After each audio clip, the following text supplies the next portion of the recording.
कर्मों के फल से कौन बच पाया है। बहुत समय पहले की बात है।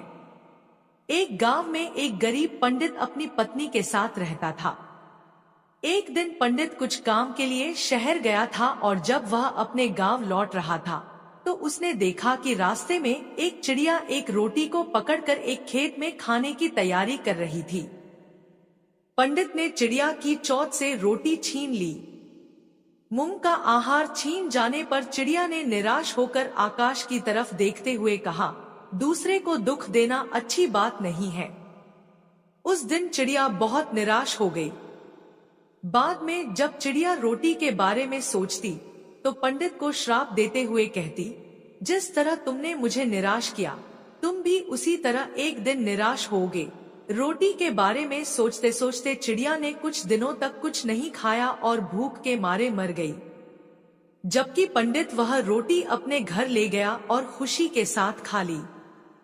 कुछ दिनों बाद पंडित के घर एक पुत्र का जन्म हुआ। लड़का देखने में इतना सुंदर था कि जो भी उसे देखता अपने हाथ में उठा लेता। माँ बाप उसे देखकर भूख प्यास भूल जाते। धीरे धीरे लड़का बड़ा हो गया। रूप और गुण से भरपूर लड़के को देखकर माँ बाप की खुशी का कोई ठिकाना नहीं था। लड़का इतना प्यारा था कि माँ बाप उसके बिना एक पल भी नहीं रह पाते थे।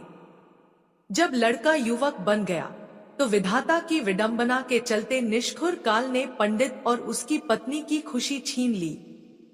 जिस दिन लड़का मृत्यु को प्राप्त हुआ उसके बाद माँ बाप के आंसू थमने का नाम नहीं ले रहे थे। दोनों ने खाना पीना छोड़ दिया और दिन रात छाती पीटते हुए कहते, पत्थर दिल यम ने हमें जीते जी जला दिया। अगर सुबह शाम उसे भूखा रखा जाए तो उसे कैसा लगेगा। पंडित को इस तरह रोते देख एक दिन यम ने पंडित के सपने में कहा, तुम जो सिर पटक कर रो रहे हो, बेटे के लिए रो रहे हो, उस बेटे को देख पाओगे तो तुम्हें मेरी बात माननी होगी। कल तुम भीतर से दरवाजा बंद करके अपने पूजा घर में सोना और 2 दिन तक किसी को भी वहां जाकर तुम्हें जगाना नहीं। अगले दिन पंडित ने सपने के बारे में विस्तार से अपनी पत्नी को बताया और यम के कहे अनुसार पूजा घर के पास जाकर सो गया। जब पंडित को गहरी नींद आई तब एक यमदूत वहां आया और पंडित का शरीर वहीं छोड़कर उसकी आत्मा को अपने साथ यमपुरी ले गया। यमपुरी में पंडित ने ना जाने कितने सारे नजारे देखे। कहीं पापी को यमदूत कूट कूट कर दर्द दे रहे थे तो कहीं भयंकर पापी को नरक कुंड में डाल रहे थे। इस तरह के अजीब अजीब मंजर देखकर पंडित के होश उड़ गए और वह डर के मारे कांपने लगा। यमदूत उसे यमराज के पास ले आया। यमराज ने पंडित से कहा, पुजारी डरो मत, तुम्हें यहाँ कुछ नहीं होगा। जरा तुम उन नौजवानों की तरफ देखो, क्या उनमें से कोई तुम्हारा बेटा भी है। पंडित ने उन नौजवानों की तरफ देखा और अपने बेटे को मौजूद पाया। बेटे को देखकर पंडित ने खुश होकर कहा, जी महाराज, वह मेरा बेटा है। पंडित का जवाब सुनकर यमराज ने कहा, उसे यहाँ बुलाओ, अगर ना आए तो वहां जाकर बुला लाओ। पंडित ने अपने बेटे को पुकारा मगर वह नहीं आया। तब उसके पास जाकर बोला, मेरे बच्चे, मैं आया हूँ, तुम मेरे साथ चलो। पंडित ने 2-3 बार इस तरह कहा मगर बेटे ने उसकी तरफ देखा ही नहीं। तब पंडित ने उसका हाथ पकड़कर कहा, मेरे बेटे इधर देखो तो, मैं हूँ तुम्हारा पिता। यह सुनकर बेटे ने बाप की तरफ देखकर चिल्लाकर कहा, तुम मुझे बेटा क्यों कह रहे हो, मैं तुम्हारा बेटा नहीं हूँ। तुमने चिड़िया को तकलीफ पहुंचाकर उसके मूंग का खाना छीन लिया था, उसी का बदला लेने के लिए मैं तुम्हारा बेटा बनकर तुम्हारे घर पर जन्म लिया था। अब याद आया ना, जिस तरह तुमने मेरे मन को तकलीफ पहुंचाई थी उसी तरह मैं तेरे मन को तकलीफ पहुंचाकर चला आया। बेटे का जवाब सुनकर पंडित निराश हो गया और यमराज के पास उदास होकर बोला, वह मेरा बेटा नहीं है। पंडित की बात सुनकर यमराज ने कहा, तुम लोग बेवजह मुझे कोस रहे थे, अब पता चला ना किसका कसूर था।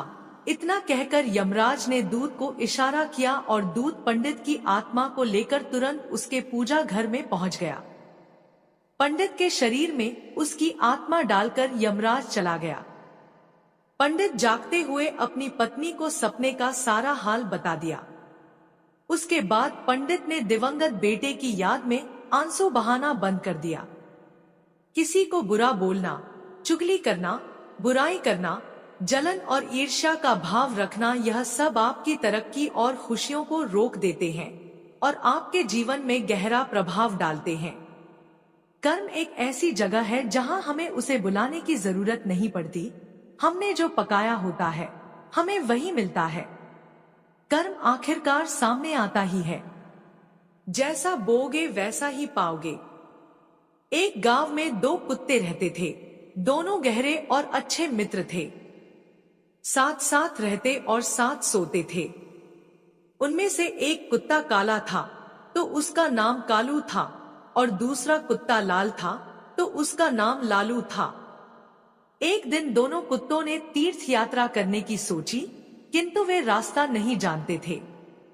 उन्होंने निश्चय किया कि यात्रा शुरू करें, रास्ता अपने आप निकल आएगा। एक दिन वे दोनों एक साथ तीर्थ यात्रा पर निकल पड़े। चलते चलते उन्हें एक गांव दिखा और काफी रात हो गई थी। वे दोनों एक पेड़ के नीचे सो गए। थके होने के कारण उन्हें नींद आ गई। सुबह होने पर वे अपनी यात्रा पर फिर से निकल पड़े। एक गांव पार किया और दूसरे गांव के पास पहुंचने पर उन्हें भूख लगी। वहां उन्हें 4-5 चूहे दिखाई दिए। लालू की पूंछ खड़ी हो गई और वह कालू से कहता है, क्यों गंडक जी, आप फरमाओ तो मैं इन 3-4 चूहों की चटनी बना डालूं। कालू ने गर्दन हिलाकर कहा, नहीं लालू जी, हम तीर्थ यात्रा पर निकले हैं और तीर्थ यात्रा में किसी की हत्या करना पाप होता है। आप कोई दूसरा उपाय खोजो जिसमें कोई जीव की हत्या ना हो और हमारी तीर्थ यात्रा भंग ना हो। दोनों कुत्ते एक स्थान पर रुक गए। वहां एक मंदिर था। कुछ देर आराम करने के पश्चात दोनों ने फैसला किया कि अलग अलग दिशा की ओर चलना चाहिए। जिससे जो मिलेगा खा लेंगे। एक साथ चलते तो दोनों में से किसी का भी पेट नहीं भरता। कालू और लालू दोनों अलग अलग दिशा में निकल गए। जाने से पहले उन्होंने तय कर लिया कि वे वापस आकर इसी जगह पर मिलेंगे। लालू कुत्ता चलते चलते एक गांव में पहुंचा, जहां एक दयालु पंडित रहता था। पंडित पूजा पाठ करके भोजन करने ही जा रहा था। उसकी पत्नी ने उसके लिए भोजन थाल तैयार कर रखा था। पंडित ने भोजन को भोग लगाया ही था कि लालू कुत्ते ने झट से उसकी थाली में मूंग डाल दिया और एक रोटी उठाकर वहां से भाग गया। पंडित ने ईश्वर का नाम लिया और हाथ धोकर उठ गया। पंडित ने अपनी पत्नी से कहा, बेचारे गंडक जी भी कितने भूखे हैं, सो आप यह भोजन की थाली उन्हें दीजिए। पंडित की पत्नी गुस्सा होकर बोली, आप यह क्या कह रहे हैं? यह गंडक जी को यह थाली, जिसमें कितने अलग अलग पकवान हैं, 2 तरह की सब्जी, अचार, दही, खीर, पूरी। पंडित दया भाव से बोला, तुम ठीक कहती हो, पर यह भी भूखे हैं। आप यह थाली उन्हें ही दे दीजिए। सोच लो कि यह थाली उनके ही भाग्य में लिखी थी। इसके पश्चात पंडित ने लालू कुत्ते को खूब पेट भरकर भोजन कराया। लालू ने उसे खूब दुआएं दी। उधर कालू कुत्ता एक किसान के यहाँ पहुंचा। किसान अपने खेत में चक्कर लगा रहा था और जंगली जानवरों को खेत से बाहर निकाल रहा था। किसान की पत्नी खाने की थाल रख कर गई थी। थाल में भिंडी की सब्जी और बाजरे की रोटियां थी।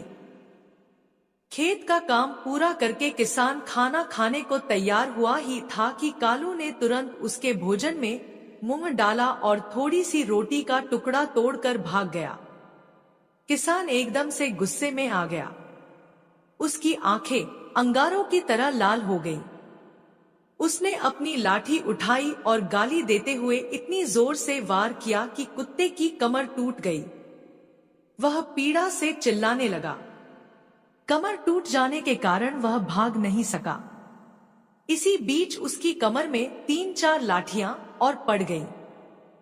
कुत्ता अधमरा सा हो गया। वह खड़े होकर अपने साथी का इंतजार कर रहा था। उसका साथी उसे कहीं भी नजर नहीं आ रहा था। लाचार और उदास होकर वह चौराहे पर बैठ गया। थोड़ी देर बाद उसे कालू अपनी तरफ आते हुए नजर आया और खुश हो गया। वह जल्द ही उसकी ओर भागा। उसकी टूटी हुई कमर को देखकर वह बहुत दुखी हुआ और पूछने लगा, भाई, तुम्हारे साथ ऐसी दुर्दशा किसने की? कौन पापी है जिसने एक रोटी के लिए तुम्हारी कमर ही तोड़ डाली? कालू की आंखें भर आईं। उसने पीड़ा से सारी बात सुनाई। कालू की बात सुनकर लालू क्रोध और दुख में डूबकर बोला, मैं उससे अपना बदला जरूर लूंगा। उस किसान को बताऊंगा कि खुद की कमर किस प्रकार टूटती है तो कैसा लगता है। लालू ने कहा, मुझे भी उस पंडित का कर्ज चुकाना है। उसने मुझ पर कितनी कृपा की है, मैं रोम रोम से उसे आशीष देता हूँ। इस प्रकार बातचीत करते हुए दोनों कुत्तों ने अंत में यह निश्चय किया कि उन्हें प्राण त्याग देना चाहिए। इत्तेफाक से न तो किसान के घर में कोई पुत्र था और न ही पंडित के। दोनों कुत्तों ने मंदिर के आगे आकर अपने प्राण त्याग दिए। एक ही पल में दोनों की मृत्यु हो गई। कुछ समय पश्चात कालू ने किसान के घर जन्म लिया। किसान बहुत खुश था, किंतु उसकी खुशी अगले ही दिन विलुप्त हो गई। इस पुत्र के जन्म होते ही उसकी पत्नी अस्वस्थ रहने लगी। उसका बैल मर गया। पहले जन्मदिन पर किसान के हरे भरे खेत को जानवरों ने तहस नहस कर दिया। दूसरी तरफ पंडित के घर भी पुत्र का जन्म हुआ। पंडित और उसकी पत्नी बहुत खुश थे। कुछ समय बाद पुत्र के बड़े होते ही राज दरबार में पंडित का पद ऊंचा हो गया। पंडित ने राजा को एक युद्ध में जीत की बात बताई। 1-2 दिन बाद राजा युद्ध में जीत गया। इससे खुश होकर राजा ने पंडित को राज पंडित नियुक्त कर दिया। उसे अपार धन तथा एक महल भेंट किया। जैसे जैसे पंडित का बेटा बड़ा होता गया, वैसे वैसे वह भी पिता के समान तेजस्वी निकलता गया। उसने छोटी उम्र में ही सारे शास्त्रों का अध्ययन कर लिया। वह बड़े बड़े विद्वानों और पंडितों को शास्त्रार्थ में हरा देता था। पंडित के जीवन में 4 चांद लग गए थे। उधर दूसरी तरफ किसान का बेटा नकारा निकला। वह बात बात पर अपने बाप को गालियां देता था और उसे डांटता था। वह जुआ खेलकर बचे खुचे धन को उड़ाने लगा। किसान बहुत ही दुखी हो गया था। उसे कुछ समझ नहीं आ रहा था। आखिर अंत में उसने सोचा कि इसको सुधारने का कोई उपाय करना चाहिए। तरह तरह के विचार करते हुए वह एक बुद्धिमान व्यक्ति के पास पहुंचा और अपनी समस्या बताई। बुद्धिमान आदमी ने किसान को कहा, तुम उसकी शादी कर दो। शादी अच्छों नच्छों को सीधा कर देती है। किसान ने तुरंत घर जाकर अपनी पत्नी को बात बताई और अपने बेटे की शादी करने की सोची। वह लड़की की तलाश करने लगा। दूसरी तरफ पंडित का विचार भी अपने बेटे की शादी करने का हुआ। उसने भी अपने बेटे के लिए लड़की की तलाश की। कुछ दिनों बाद पंडित के बेटे का एक कन्या से विवाह हो गया। उसकी पत्नी भी सुखी थी और उसके आते ही घर को स्वर्ग बना दिया। उसके बाद किसान ने भी अपने पुत्र का विवाह करा लिया। शादी बड़े अच्छे से हो गई। शादी के अगले दिन ही उसका बेटा अचानक चल बसा। उसकी पत्नी रोने लगी और किसान बेहोश हो गया। होश में आते ही वह दीवार से सिर मार मार कर रोने लगा और चिल्लाने लगा, हाय मेरा बेटा, मेरी कमर तोड़कर चला गया। पंडित का बेटा उसी गांव में कथा कह रहा था। वह बोला, इस संसार में जो जैसा कर्म करता है उसे वैसा ही फल प्राप्त होता है। किसी भी व्यक्ति को 2 रंगों में कर्म मिलता है।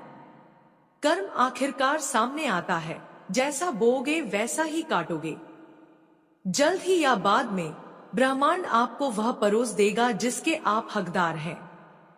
कर्म ही व्यक्ति की पहचान का मुख्य आधार होता है। आपके कर्म आपके चरित्र को परिलक्षित करते हैं। जीवन में सफलता प्राप्त करने के लिए हमें हमेशा सकारात्मक कर्म करने चाहिए, क्योंकि कर्म ही हमारे भविष्य को निर्धारित करते हैं। हर हर महादेव।